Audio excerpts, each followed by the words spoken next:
केडगावमध्ये 11 महिन्याच्या बाळाचा खून।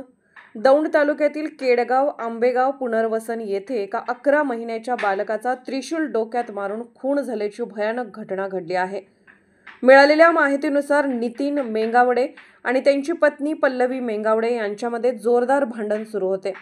यावेळी पल्लवी हिने आपल्या हातातील त्रिशूलाने नितीन यांना मारण्याचा प्रयत्न केला, मात्र हा त्रिशूल नितीन याने चुकवल्याने तो शेजारी भाऊजई भाग्यश्री हिच्या कडेवर असणाऱ्या भाग्यश्री हिच्या 11 महिन्याच्या अवधूत या मुलाच्या डोक्यात घुसला। त्रिशूलाचा प्रहार इतका भयंकर होता की यात 11 महिन्याचा अवधूत यात मोठी इजा झाली।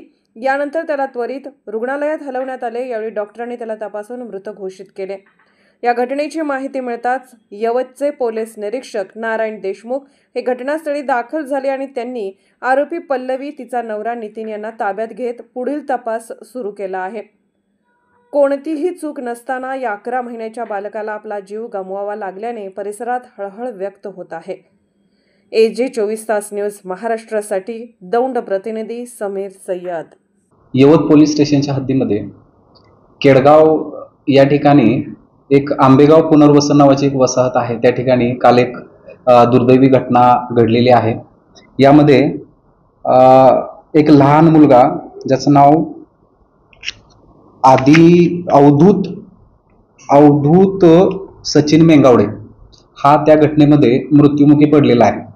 घटना अशी झालेली आहे की याच्यामध्ये मयत जो 11 वर्षाचा मुलगा आहे त्याचे चुलते आणि चुलती ज्यांचं नाव पल्लवी मेंगावडे आणि नितीन मेंगावडे हे घरी त्यांची घरगुती कारणावरून भांडणं चालली होती आणि त्या ठिकाणी ती भांडणं का चाललेली आहेत हे पाहण्यासाठी या मुलाची आई भाग्यश्री मेंगावडे त्याला कडेवरती घेऊन तिथं गेली असता ते भांडण चालू असताना यातील त्या मयत मुलाची जी चुलती आहे तिनं रागाच्या भरात त्या ठिकाणी ती देवपूजा करत असताना एक त्रिशूळ फेकून मारला आणि तो त्रिशूळ त्या मुलाच्या डोक्यामध्ये लागून त्या ठिकाणी त्याला गंभीर जखम झाली।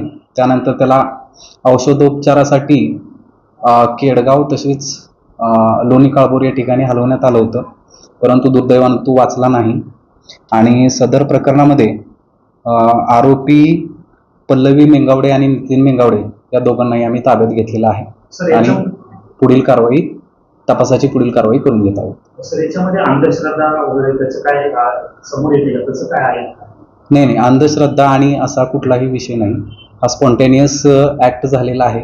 रागाच्या भरात नवरा बायकोंच्या भांडणामध्ये काहीतरी बायकोने काहीतरी वस्तू फेकून मारली, त्यावेळी ती देवपूजा करत असताना हाताजवळ त्रिशूळ असल्यामुळे ते फेकून मारलेलं आहे। यामध्ये कोणताही अंधश्रद्धेचा विषय नाही। आरोपींना अटक करण्यात आली का? आरोपींना ताब्यात घेतलेला आहे।